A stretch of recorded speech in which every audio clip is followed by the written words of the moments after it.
Tänavustel Riigikogu valimistel anti rekordiliselt 176 491 e-häält. E-häälte avalikustamine toimus valimiste päeva õhtul Riigikogus.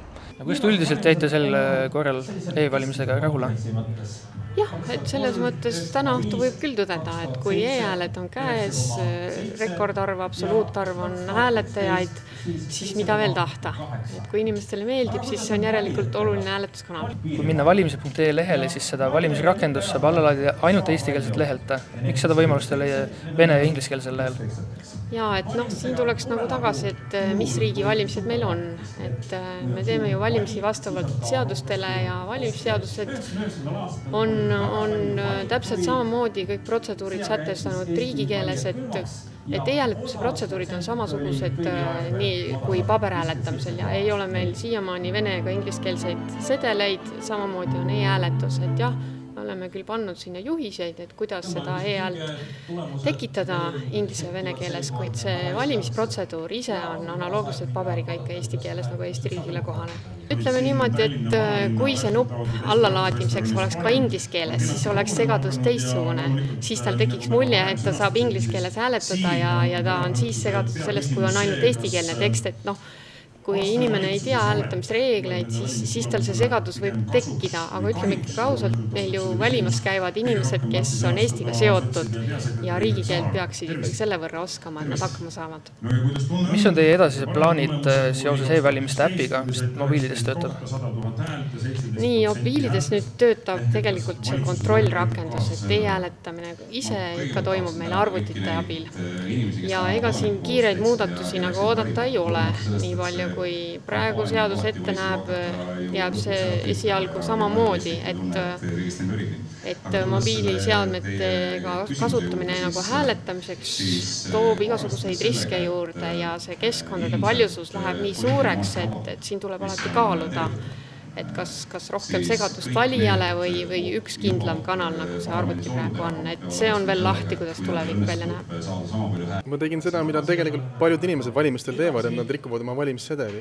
Et minu väljakutseks oli lihtsalt teha seda sama e-hääletamisel, mis on keeruline, sest e-hääletamise rakendus tegelikult niisugust võimalust ei anna, kuigi seadusse ja e-hääletamise protokolli tegelikult on see võimalus sisse kirjutatud. Ja mida ma siis tegelikult tegin, oli see, et ma panin valija rakenduse tegema midagi, mida selle arhitekt ei olnud näinud ette, ehk siis saatma hääletusserverile kehtetud sedelit või rikutud sedelit.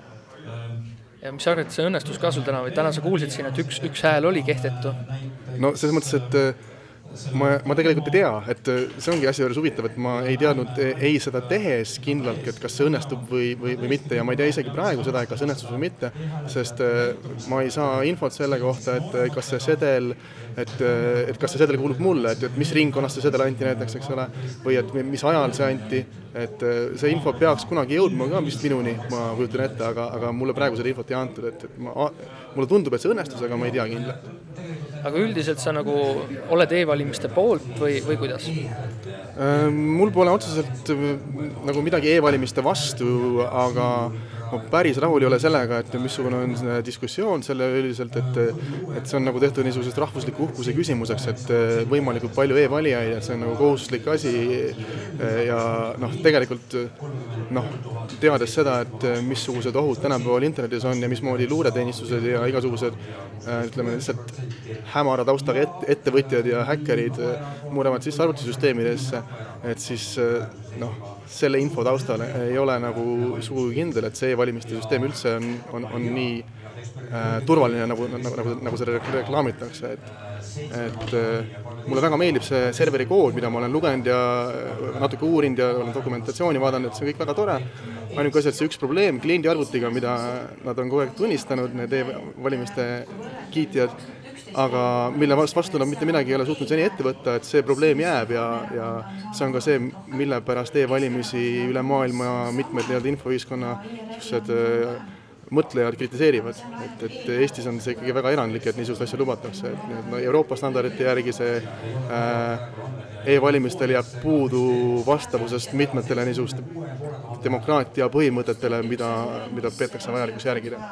Valijarakendus binaarkoodina ei anna kellelegi väga suurt kindlust, et kuhu need hääled liiguvad, et avatud lähtekoodiga ta töötaks paremini, selles mõttes, et kodanikud saaksid vaadata, mida see hääletusrakendus täpselt teeb, saaksid rakendada seda, mida Eestis promotakse, mis on see digitaalne kirjaoskus, et põhimõtteliselt mina kujutan ette, et kui see hääletusrakendus oleks avatud lähtekoodiga, seda õpitakse, ütleme, kuskil kooliprogrammis, informaatikatunnis, siis see tagaks tegelikult selle e-hääletuse turvalisuse, mitte see, kui seda koodi hoitakse kuskil nurga taga ja siis peab selleks, et teha seadusega lubatud asja ehk hääletussedelit rikkuda, et selleks peab tegema mingi imeasju kuskilt nurga tagant. Nagu meil siin erinevad protseduurid ette näevad, homme on logide analüüs ja küllap me siis vaatame, nii palju kui saame ka seda häält. Ja kui tal ka õnnestus see e-hääle kehtetuks tegemine, mis te siis üritate teha nagu? Et seda on praegu nagu vara öelda, et esiteks ma ei oskagi seda öelda, kas tal õnnestus see, et see selgub kahjuks homme, et täna ei oskata kommenteerida. See ei tähenda midagi taolist, et e-hääletussüsteem oleks ebaturvaline ja keegi peaks nüüd üldse peaks kasutust ära võtma selle või kuidas? Ja ei, see ei ole esmakordne ju, et me näeme siin ekraanil ühte kehtetud e-häält, et seda on paar korda varemgi olnud ja tegelikult süsteem ju tunneb selle hääle ära, et vastupidi, süsteem on ehitatudki nii, et seal võivad tekkida sellised hääled, sest nagu me teame, meil on tarkvara on ikkagi avalik, et on võimalik kirjutada selliseid rakendusi, mis tekitavad kehtetud häält. Uute videote saamiseks vajuta subscribe nuppu.